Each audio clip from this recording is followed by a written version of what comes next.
Educator and an ASU theater education alum. And I currently work at the Arizona Department of Education.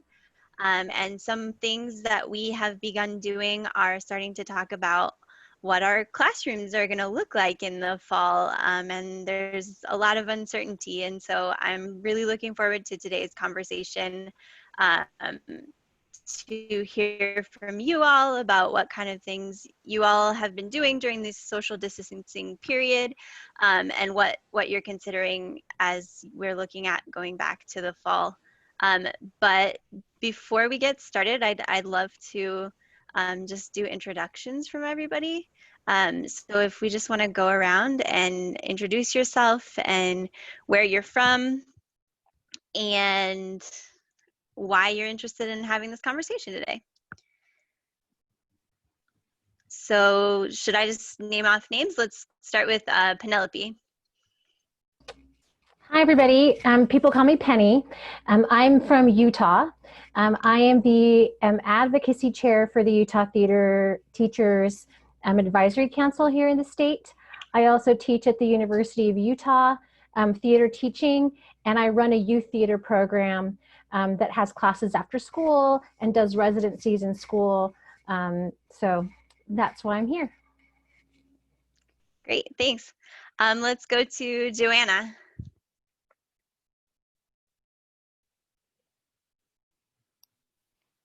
Hi, I'm Johanna. I'm from Washington, D.C. I am the arts director at Capital City Public Charter School. We're a Title I school in D.C., serving about 1,000 students pre-K through 12th. And we have a full-time teaching staff of arts teachers, dance, music, drama, and visual arts. And I'm interested in what next year is going to look like. And if we are at home, what that's going to look like. We've had some success so far this spring. We've been really thrilled. But it's been short term, so I'm interested in long term.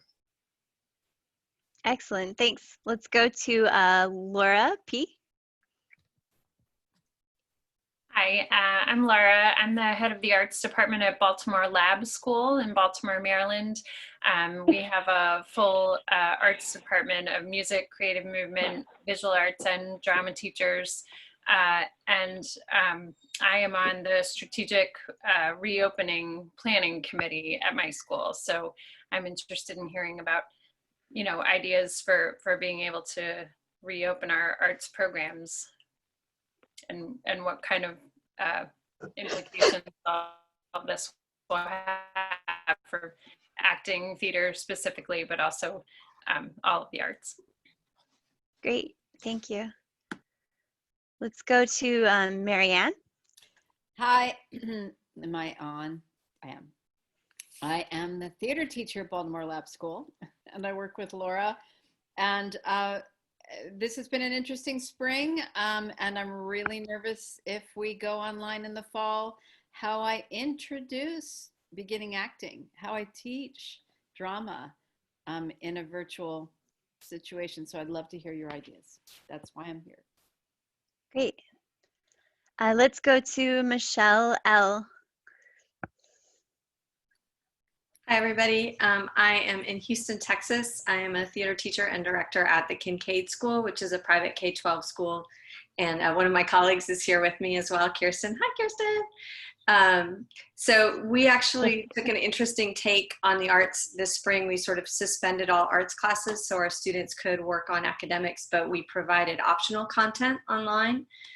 So we are in the process right now. We have a pretty visionary leader, and we are in the process of talking about scenarios for next year and making plans for if we're socially distanced, if we're in a blended learning environment, or if we're completely online. So we have been tasked with coming up with a lot of these ideas. So I wanted to pick everybody else's brain and share what we've been talking about as well. Thanks. Great. Let's go to Kirsten. Hi, everyone. I'm Kirsten McKinney, and I teach theater at the Kincaid School. Hi, Michelle. I'm so glad we're both here. She gave you a great rundown of what we have been tasked with. We've done some really great work as an arts community so far with some of the ideas. And I'm also looking not only about teaching ideas, but what performing ideas that anybody has in mind for performances. So I'd like to see what everyone's doing. Thank you. Great, let's go to Meg C. Hi, I'm Meg Cottle. I am in Louisville, Kentucky with Commonwealth Theater Center. We're an after-school theater conservatory for 5 to 18-year-olds throughout the year, and we do summer camps all summer long, except we made the jump to go virtual this year. It's a steep learning curve for us, but we also have a pretty tight relationship with our public school system. Because we usually offer tours out into the schools and residencies and after school programs with them as well. So navigating and seeing how we do that as well. So I'm excited to find out people's ideas. All right, thanks, Meg. Let's go to Cheryl. Hi, I'm Cheryl Triber-Kaoka, and I work at the University of Hawaii. In the College of Education, and I teach both in the elementary department, where I'm teaching teachers, just regular general teachers, how to integrate the performing arts, music, dance, and drama. And then I also work in the secondary program, helping train the specialist visual arts teacher. We don't have any theater people this semester or this coming semester, and dance. So we do have a statewide program, you know, because Hawaii has many islands. So we do distance learning, but we also have a component where people come together. And so you get the face-to-face. So it's like, what if it's all distance learning? Mm-hmm. Yeah. And I haven't actually done the distance learning classes. I always do the face-to-face for the performing arts, but not the visual arts. Great, thanks, Cheryl. Let's go to Emily Wilson-Tobin. Yeah, you got it. Hi, I'm Emily. I am the theater director at an independent 6 through 12 school in Ann Arbor, Michigan called Green Hills. And I teach acting and direct 2 shows a year. We also have a middle school drama teacher and a number of other people who are doing some really wonderful performing arts things at the school. So I'm curious about what everybody else has talked about, and I will apologize in advance if I'm in and out. I'm multitasking while this goes on, but I'm glad to be here. Thank you. Sure, thanks, Emily. Let's go to Julie. Hi, I'm Julie Lane, and I'm from Ohio, Findlay, Ohio, and I teach performing arts program at a career technical school, and also a theater arts class for the high school. I've been involved in youth theater heavily for many, many years as director, choreographer, workshop leader.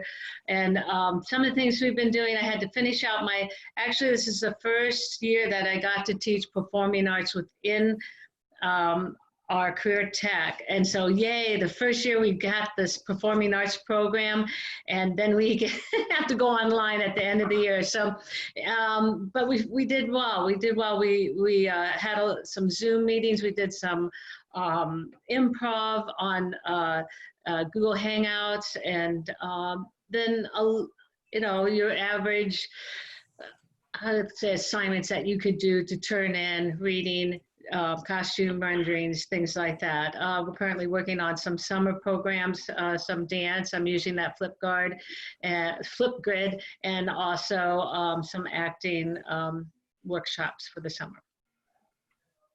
Thanks, Julie. Jo Beth. Hi, everybody. Hi, Julie. I'm in Bowling Green, Ohio. We're neighbors. I teach theater, middle school and high school. Public school. In the fall, I'll be teaching improvisation to my high school kids and also theater design. And I'm thinking of a project that we want to convert a play that we've written into a digitalized, pre-recorded piece that can be part of a conference on human sex trafficking. So I'm curious about those platforms, because I'm also thinking that in the fall, with cuts, I'm hoping we still have a drama program, and if we do, we may be doing all of our work digitally, and I'm not experienced in that. I have to jump off the call. I'm so sorry, at 4:30. So Alexis, I appreciate any recording that is happening, so we can access these later. Sure thing. Great, thanks, Robeth. Let's go to Jenny Rogers. Hi, I am in Saginaw, Michigan. We're not quite underwater. If you heard about the flood, it's right around the corner from us. I'm an independent teaching artist, and so I usually do workshops in schools. Sometimes they're a day long, usually they're a week long, and I go to a class, sometimes they're over a semester.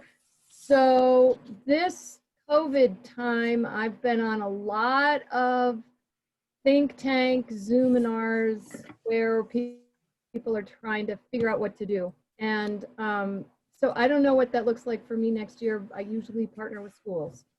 So I'm trying to figure that out. And obviously I'm already gearing up to do online workshop course kinds of things, but then that's tricky if you don't have a school you're directly related to in regards to having students. So I'm just drawing from the community, just like everyone else, trying to figure out how can we keep doing the arts. It's really tough with theater because it's a social connection kind of a thing, and we have all these screens. So anyway, grateful to be here, happy to learn from everyone else and participate. Thanks. Great, thanks, Jenny. Let's go to Dana. Hi, I'm Dana Delamonica. I teach 1st through 8th grade theater at Doral Academy of Nevada in Las Vegas, and we actually we're at one of 5 campuses, and we, like everybody else, we've made the jump to online learning, and I was given directive to focus on my middle school classes, so I was able to find a way to adapt what we had been working on to the virtual environment. But thinking about the fall, there's a lot of talk here about going to staggered groups and staggered group days. And so how do I make that adjustment? I'm trying to think ahead about how do I take what the skills are that I want them to know, and how do I adapt that, but also with since I haven't had any involvement with my elementary classes virtually, how do I take those ideas and potentially adapt those as well? So cool, thanks, Dana. Tiffany, I believe, is the last person, and you guys are kind of all jumping around, so if I missed anybody, just speak up. Hi, I work at Campbell Hall Episcopal School in Los Angeles, and we are a K through 12. We our performing arts range from drama to theater tech, instrumental music, chorus, ballet, contemporary. And I am actually on the call for my boss. She's the performing arts department director, and she asked if I could listen in and just get some ideas from you guys, and hopefully at our department meeting next week, we can have some more ideas on what to do when we open back up in the fall, maybe. Great, thanks, Tiffany. My video, 18-month-old is running around behind me, so I don't want him to distract you guys. Sure, no worries. Did I miss anybody else as the screens have been jumping around? Okay, so I was thinking we can maybe split this conversation, and it can be very free-flowing. Feel free to unmute yourselves and jump in at any point, but into 2 parts. First, I really want to know, as we were thrown into this situation with the rapid innovation that we were faced with, what successes did everybody have? And then the second part is looking at fall and what conversations folks are having about fall and what preparations people are doing. So first, starting with some of the successes that you have experienced in shifting your classrooms rapidly online or your community spaces. well, I used Google Classroom for my assignments, and I will continue to use that even if we are in class now. Some teachers had already done that, the Google Classroom. It worked well with reading assignments and answering questions, and we were into costuming, so I had an assignment that was make a costume out of for Earth Day out of recyclables and take a picture and send it back, and things like that worked very well. Unfortunately, I could not get all of my theater students together in a Zoom room to do that kind of stuff because some of them didn't have internet connection at times. A lot of them were working to pick up the slack from home of their parents being off. Some of them had to share laptops and phones and things like that. So we had problems, but I love the Google Classroom. It kept things organized and easy for them to use when they were on. Yeah, I see Penny has her hand up. Thanks. So when we transferred online, I was in 18 classrooms doing residencies in the elementary school. And then I had a middle school and high school class that met once or twice a week after school in the program. For the elementary classes, because the teachers themselves were kind of trying to figure out what to do, all the performing arts staff created a school Flipgrid. And I think Julie mentioned the Flipgrid before, where we were putting assignments on there so that the students could see each other. It's kind of a social kind of a thing. There's been very little engagement on that Flipgrid. Very little between the visual artist, the dance artist, and myself. And I also teach music. But I think that partially has to do with some online fatigue and the teachers also not kind of pushing out, the classroom teachers not pushing out that information. In the after school classes, we had a production that of course was canceled. I'm sure all of you had that. I got the rights to do The Show Must Go Online, the Beat by Beat Press production. That's going to be going, our video will be out next week. I met with those students twice a week for an hour, and that worked out great. The format of that particular show really worked for us. And we also used Flipgrid for the students to submit their videos that I will be editing together.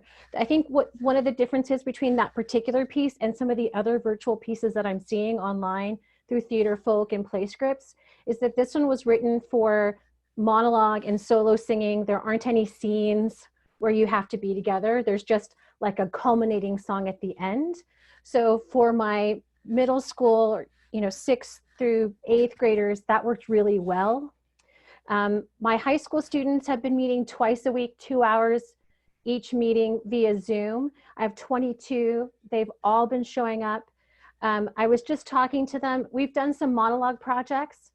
The script is called The Show Must Go Online by Beat Press. And there's lots of great examples already of people who've put their show on YouTube.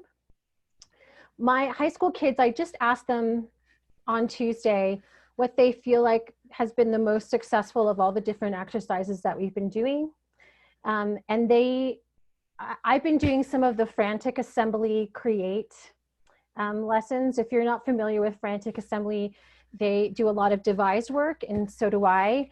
Being after school, I don't want to compete with the stuff that the high schools are doing with their big shows. So we kind of do a lot of writing. Frantic Assembly has put out some digital content, and I've been taking some of that digital content. They have a Create series where they put out prompts.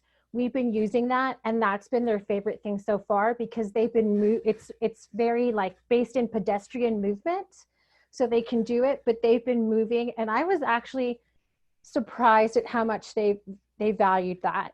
And so I'm going to kind of move on that way. I'm about to release information about the fall, but I know we're talking about that later. So I would say my successes are Show Must Go Online and the Frantic Assembly Create series. Can you put a link, Penny, to the Frantic Assembly Create series in the chat box? Sure.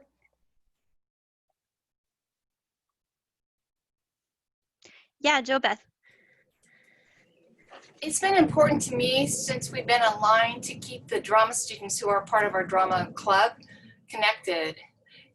They've missed a lot, of course, as you all know. And so one of the things that I think was successful that I'm trying to keep note of is in terms of what is it that we are doing differently that we might want to retain, is that when it was time for them to hold their thespian initiation, because they're part of the International Thespian Society, instead of doing a trust walk all together to the park and doing our initiation ceremony there, the students made personal initiation ceremonies for each of the kids and emailed them to them at exactly the same time. And one of our students edited the entire ceremony together that all of the students participated in. And each of the students had their own personal initiation commentary on the new initiate. I have a picture of one of the girls watching her video that her mom took, and she was like just weeping. It became really personal. And so trying to discover things that we hadn't done before that technology can do is interesting. And in that respect, technology brought us closer, or brought something closer to the kids. So that's what I'm trying to keep aware of. There was a classroom in the Scottsdale Unified District that does music technology. And so something that I really enjoyed they did weekly is they did individual student music performances. And then the teacher became the facilitator who would transition from performance to performance and introduce what we were gonna hear. And it was just a really nice, constant, and it was different every week performance, and having the individual students was very seamless.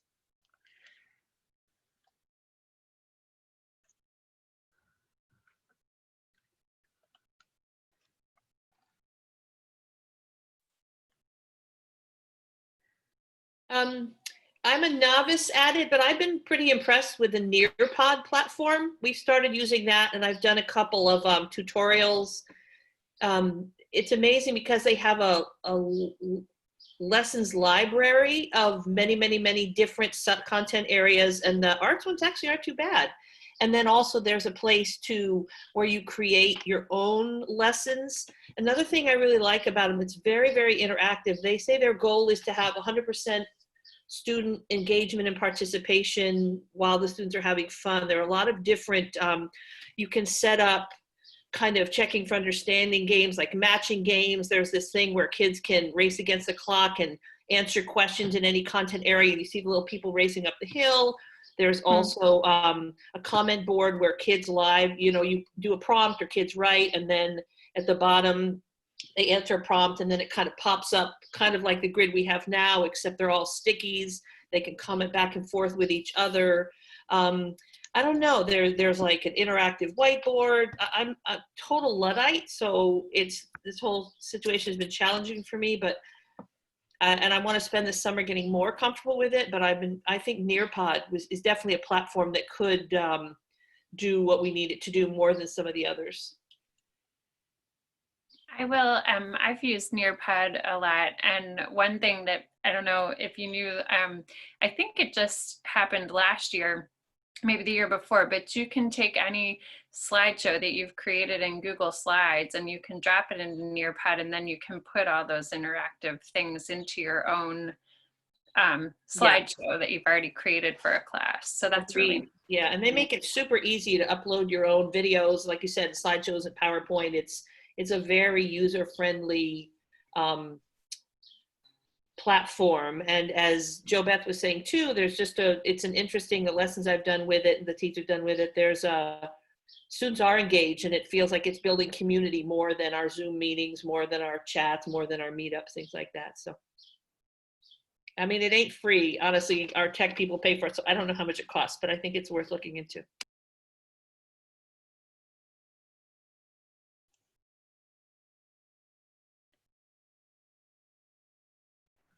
Great. I'm also interested in terms of performance, what types of things had happened. Like I've heard some really innovative things happening. There's a group here in Phoenix that have been doing performances in car headlights, like in pop-up parking lots.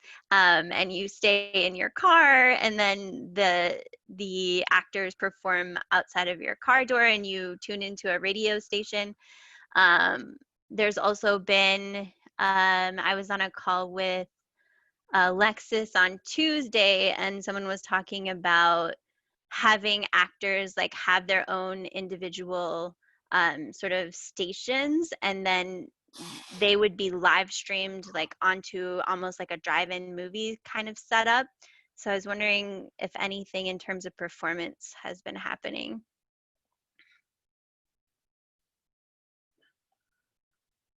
I mean, I'll be honest and say that we've struggled with that. We attempted to do a virtual performance, but I think the way everything went, you know, we usually, our musical was canceled. And then we usually end the year with a devised piece where the 8th graders write letters to the school, and then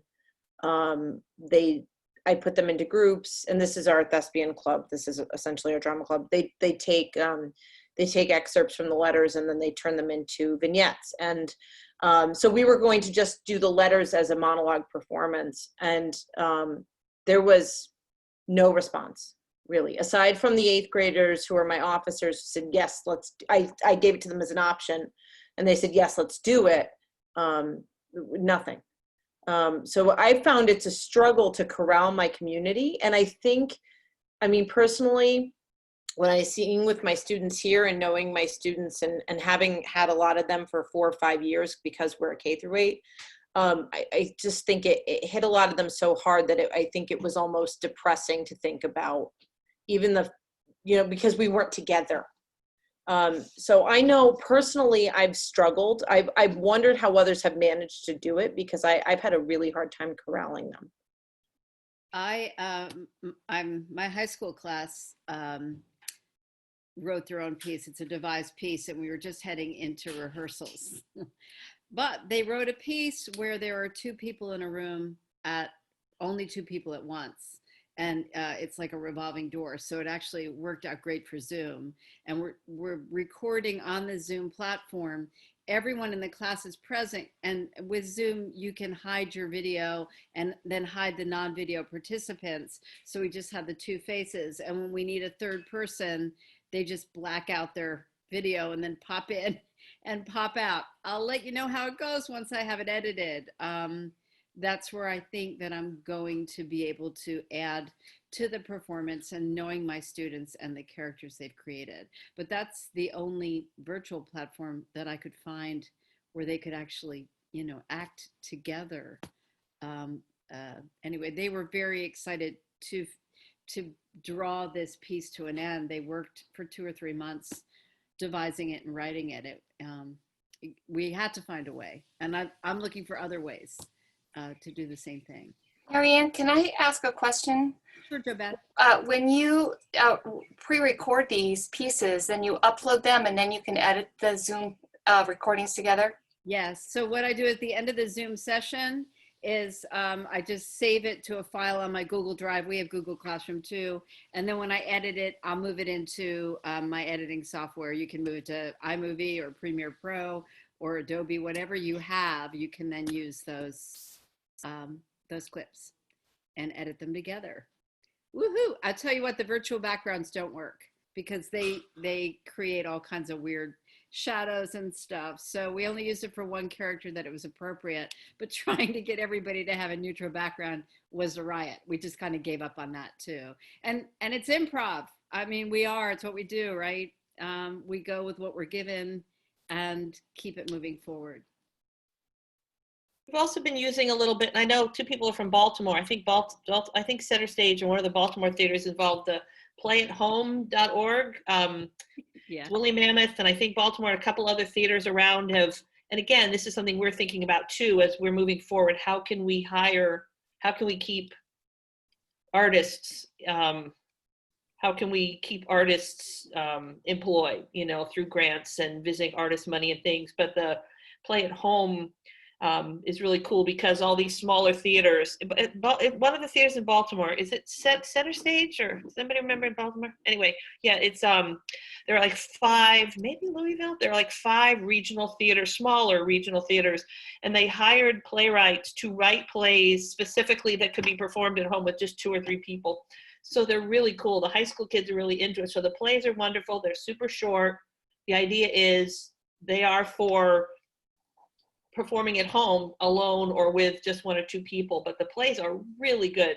And again, it's supporting young playwrights, which I think, professional playwrights, which I think it's a fantastic, and they're all free. You just upload it. You can print them and send the script. There are also bios of the playwrights, so kids can kind of learn their names and, thank you, and about them. So I think it's another really cool program that I'm hoping is going to expand.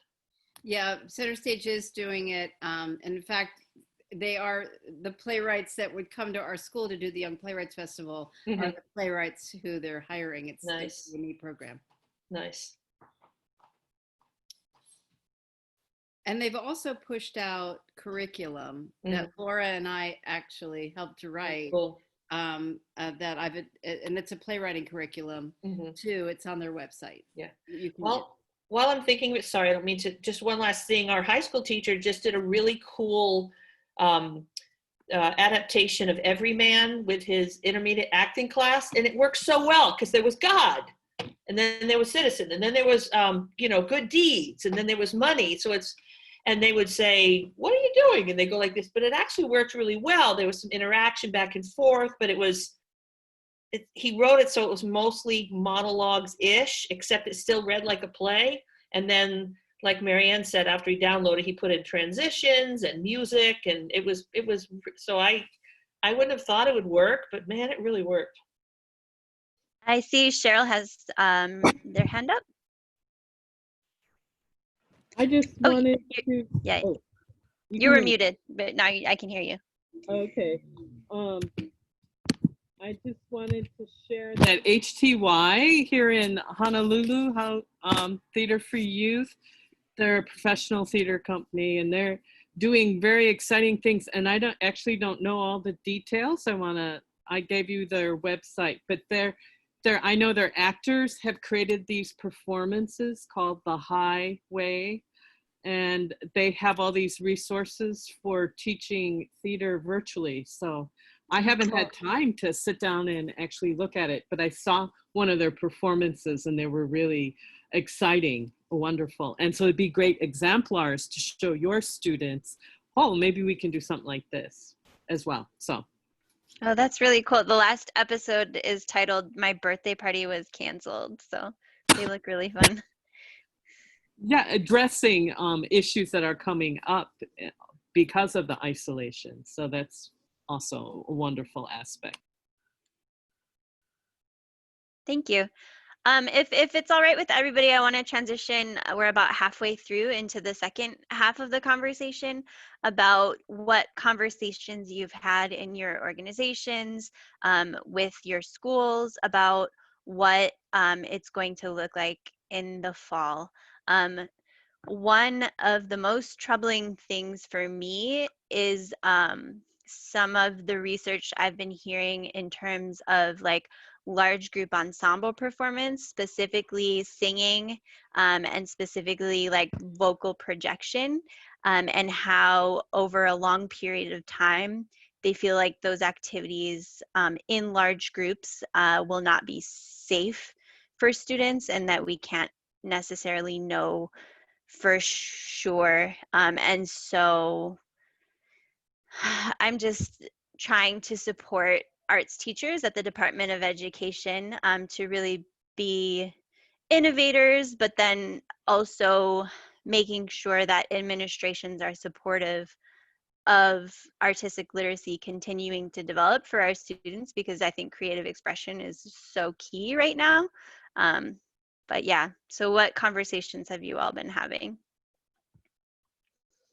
That was one of my main questions coming into this. I'm an administrator at my school, so I'm on the planning committee for all of this, and I had not seen a theater organization put those recs out yet, but I have the American Choral Directors Association has put out a statement that there will be no singing for quite a while, or that it's really not recommended. So I wanted to know or see what resources you guys have found it saying that it's the same. I assumed it would be the same for acting, because the same, potential is there for putting the droplets into the air when you're acting, just like when you're singing. So but those are, there are theater organizations with the same recommendations out there right now.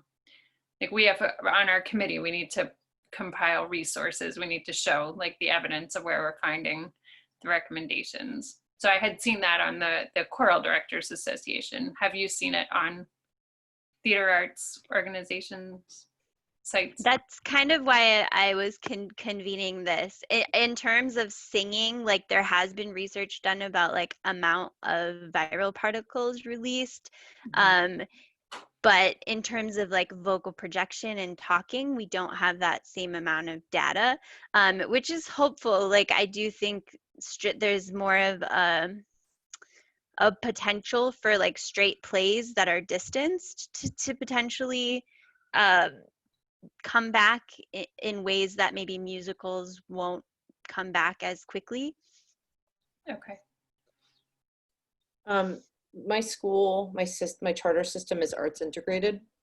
And I think they have not said anything about any of the restrictions, especially even anything with regard to music. So I know we're still gonna have, my friend is our general music teacher, and she also teaches choir. I know she's still gonna have a choir class next year. And I think there's a real determination to find a way to adapt if necessary. So we may be, I don't know, maybe we'll be some groundbreakers at my school. I don't know.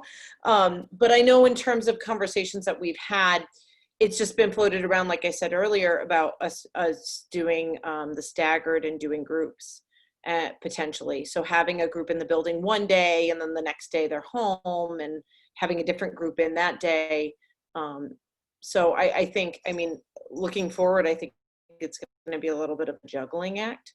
In terms of, and then we're not sure how that's going to work for our elementary classes. If we follow recommendations that are out there about, elementary not moving classrooms, what does that mean then? Are we operating virtually? Are we going into their classrooms, and how does that change things? And for us, because we're arts integrated and our students have access to so many specials, typically I see we have 4 classes per grade level. Typically I see a class once a semester. I see one semester a year. They come to me once a week for one semester, 50-minute blocks. So it's just really curious about how how do we juggle this, and how do we make this effective, and also how do we keep track of where we're at and the skills that they're learning, and if we ever get back to some sense of normalcy, are they going to be hitting any benchmarks that we would like to see them hit? So. Yeah. And I think it's interesting hearing Dana talk, because obviously different states and regions are going to have different feelings about opening and things. The teachers on my staff right now are feeling a lot of stress, and I don't know how to alleviate it, because again, it could be virtual semester 1. We could be every other day. It could be a combination. It could be, we don't know. I mean, we're in DC, we're hoping to hear something from the mayor. I think, Alexis, maybe you may know this. I think it's like early to mid-June.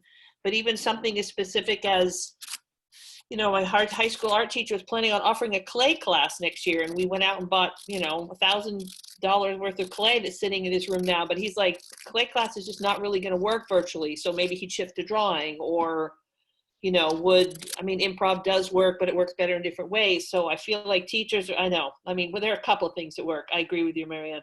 So he's shifting maybe more playwriting, or maybe more something that he feels like would work virtually. But I feel like teachers are thinking there's 3 different scenarios, and they have to kind of think about all three. So it's like triple the work, which is exhausting for teachers, I think. And I worry about them.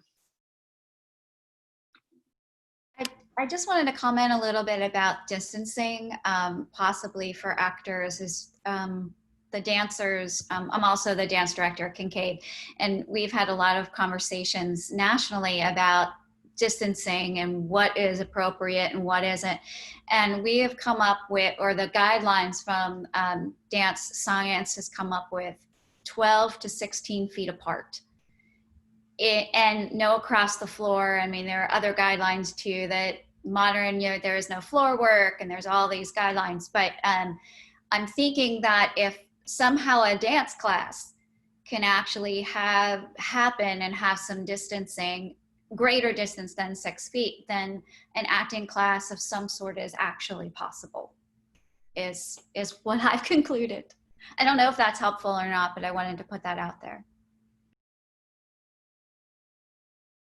Yeah, that's really helpful. And I also want to be clear about my position. Like, I don't think artistic learning objectives should stop. Like, students who have a choir course scheduled for the fall need to continue to have that choir course scheduled for the fall.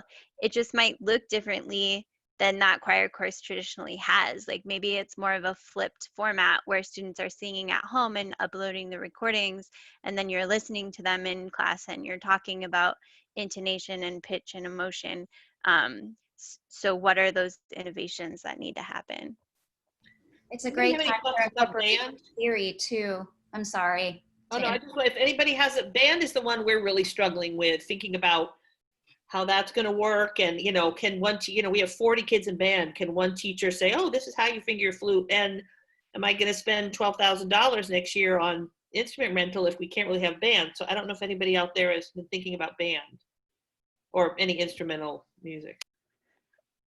I've been in some conversations with representatives from the Arizona Music Education Association, and some of them are saying that they're going towards a more like musicology approach, and they're hitting the standards of responding and connecting, and they're having students look at other artists who play their instrument, and then doing the creating piece, like moving it into their houses, so that they're doing the creating piece there, but then when they're in school, they're looking at inspiration and things like that.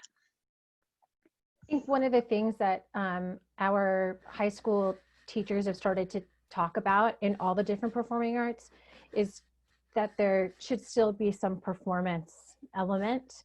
And so they're talking about creating smaller ensembles that could meet it at staggered times. So in a couple of districts, they're already looking at switching the schedules around so that a drama class, even if they're only meeting with half or a third, can have the largest space in the building, or use the auditorium to space all the students around. And then when band comes in, doing the same thing, or, so thinking about the largest spaces in your buildings and then trying to have everybody schedule around that. Then the other thing that came up is talking about technology, like what new technology do you need? Like, are webcams for the auditorium or for this dance studio? Buying into some sort of other site thing that would be needed. So those are the conversations we're having right now.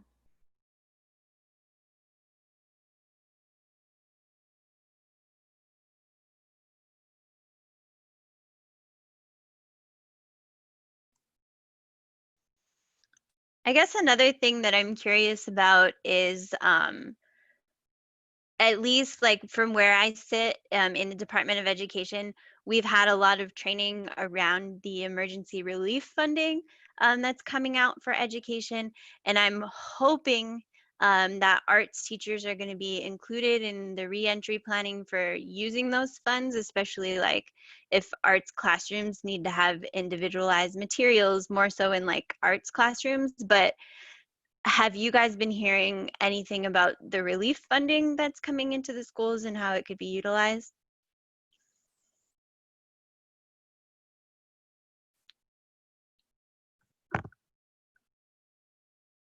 I had a principal say today that some of that relief funding would be used for like temperature takers. Yeah, and sanitation supplies. And those are things that they're talking about putting into it, the guidance for sure.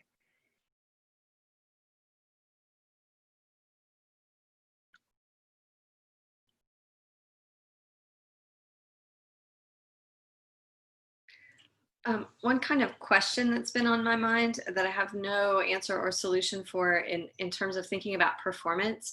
I've been trying to listen to and read about what professional theaters are doing and what they're planning on.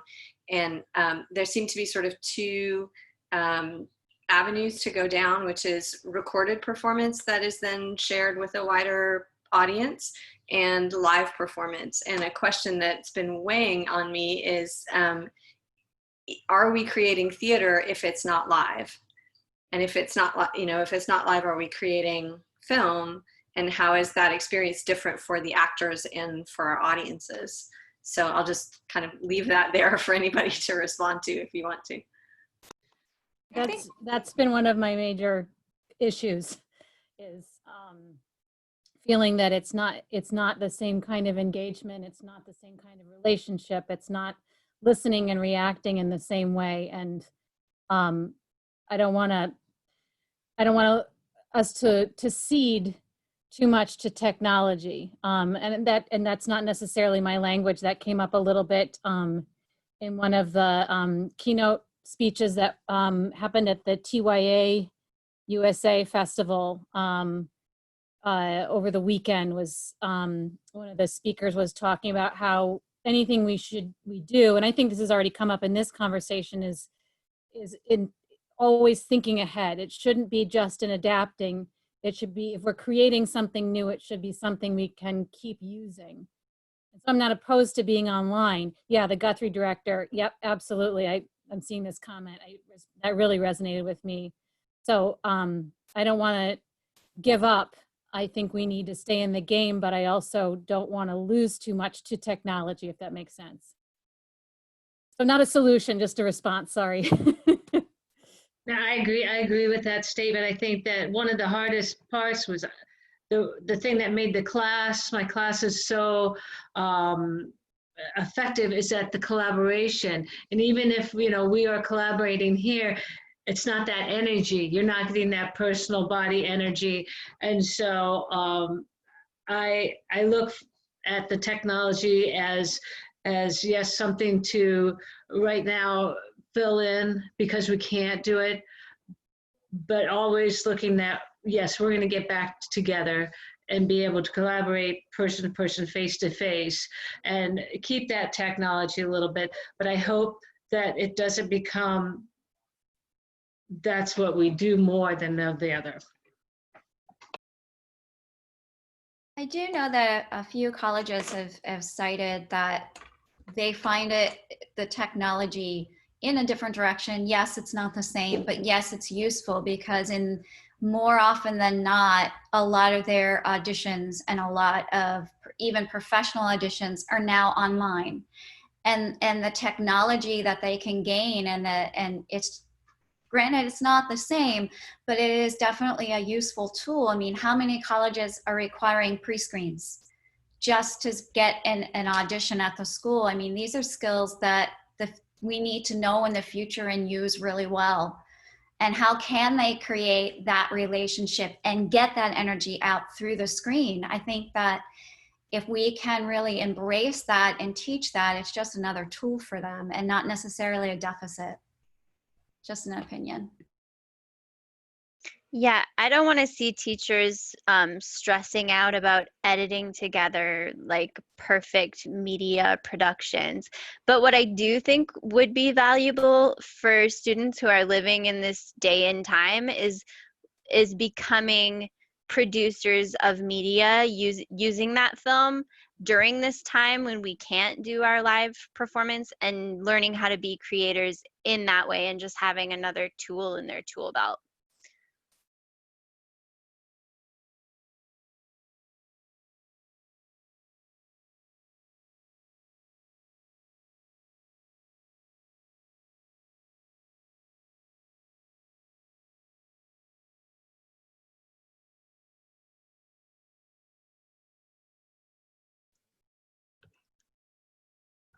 So we've got like 8 more minutes left in this conversation. Thank you all. This has been a really great space to debrief, and I'm walking away with a lot of great tools that I can then include like at the state level. That will be great supports for my theater instructors. So I really appreciate you all. Is there anything else on anybody's mind that they'd like to address in relation to this topic?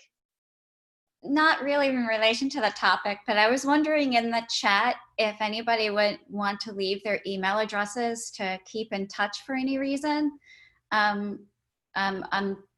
That's always been like a really nice resource in case we need each other again. So it's just a suggestion. That's great. I'd also love people who are on like planning committees for district reentry, like you, Laura. I'd love to hear more about what your process is like on a one-to-one. I'm happy to send these out after the call. You actually can save the chat down at the 3 little dots down at the bottom. You can save the chat for yourself if you want to do that as well. I've been on a few of these. Oh, great. Thank you.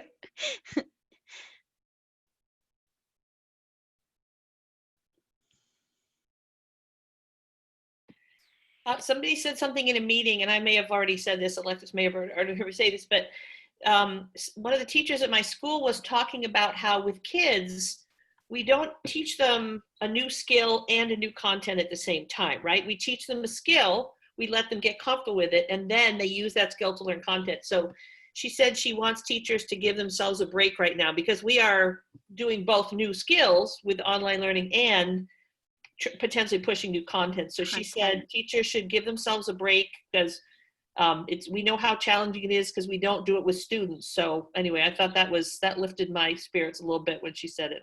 It's been my mantra for the last couple of weeks.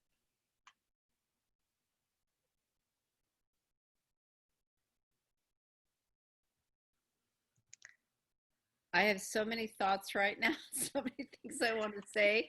I would love to hear what everybody in this room has to say in a couple of months. I mean, it's all new to us and we're all searching. But you know, you're talking about teaching new content, and I don't want to get into a discussion what's happening now, but it's so frustrating looking at May, end of May, and I teach 1st through 12th. So I am nowhere near where I should be at the end of the school year with any of my classes. And I don't know if you're all feeling that same way too, but trying to find a way to be easy on myself, not be up till 2 in the morning, finding the way to introduce everything. And so I hope and I wish for all of us in this room with our school systems and our arts organizations that we find a way if we have to stay on this platform. And just because we can doesn't mean it's the right thing to do, but we're trying. We're trying. And thank you. Haley, I wonder if it would be possible for AATE or for you to suggest to AATE that we reconvene this sort of meeting sometime later in the summer, perhaps in mid-July or late July, when we know more about what the situation will be. I know for myself, I think, Johanna, you talked about this, that it's overwhelming to think about these 3 different possible directions that we could go in that all have their own, you know, labyrinthine paths through them. So once we all know a little bit more about what our situations are going to be, we might be able to brainstorm a little bit more specifically about what we can do and how we can support each other. That's a great idea. Alexis, is that possible? Oh, absolutely. I'm writing it down right now. Great. Thank you for that, Michelle. Another thing that we might want to consider, Alexis, and this would have to come from you, is that other organizations and associations have put together statements about position statements about the importance of arts education during this time, and even if it has to look differently, the benefits of it continuing for our students. I do think a lot of arts educators right now are in a very like uncertain time, and so if that comes from the Theater Association, it holds like a certain weight. So that could also be another thing that we convene to do. Great. Okay, I'll put that down too.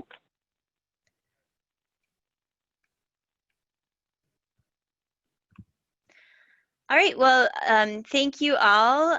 Please stay well and take care of yourself and your loved ones, and we will reconnect again. Thank you, everybody.